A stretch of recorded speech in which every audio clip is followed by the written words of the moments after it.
everyone, my name's Chris. I'm also known as Kit to my friends, and here's my review of the Morse episode The Wench is Dead. So here we are at the fourth of the 5 specials that brought the Morse series to a close. The first and obvious element that hits the viewer is that there is no Lewis. We learn that Lewis is on an inspector's course. Is the episode poorer for not having the Lewis character? Well, more on that later. Morse's health is taking a downward spiral and is a precursor to the bottomless downward spiral of the remorseful day.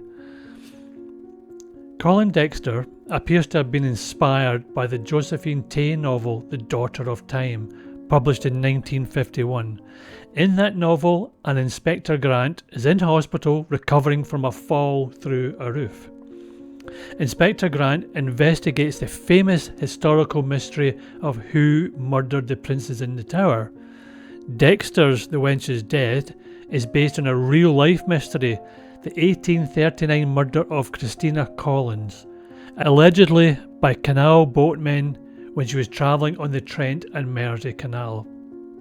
Morse is diagnosed with a bleeding ulcer, caused by, of course, his overconsumption of alcohol.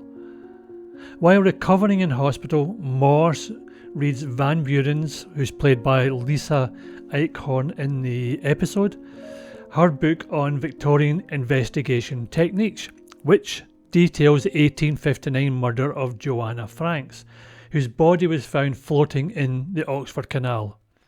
Convicted at the time were 2 boatmen, but Morse, intrigued by inconsistencies and driven by his relentless curiosity, begins to investigate the century-old case from his hospital bed. To help assist Morse in investigating this Victorian murder, Strange appoints P.C. Kershaw, played by Matthew Finney.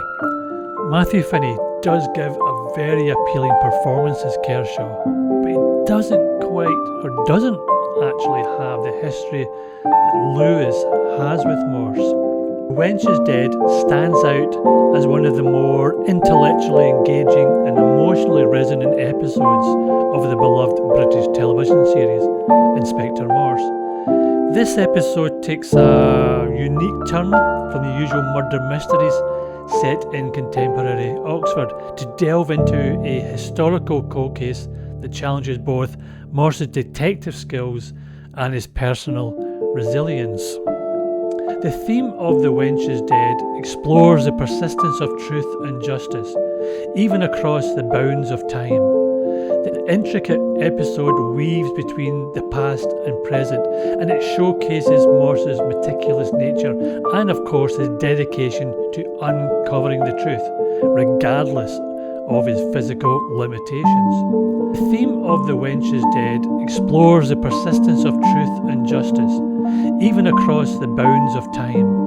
Intricate episode weaves between the past and present, and it showcases Morse's meticulous nature and, of course, his dedication to uncovering the truth, regardless of his physical limitations. John Thought, as so often, delivers a powerful performance, portraying Morse's vulnerability and tenacity.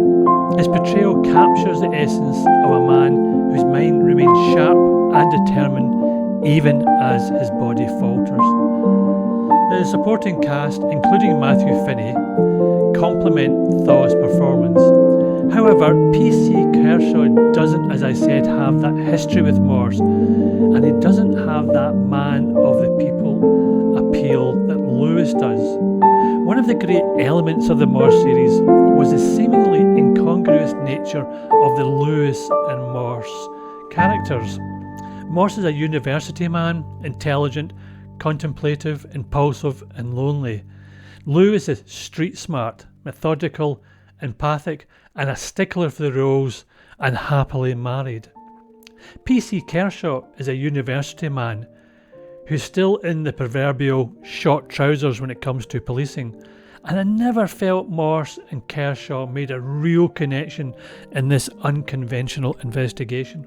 The episode is directed by Robert Knights. It does excel in creating a very haunting atmospheric tone.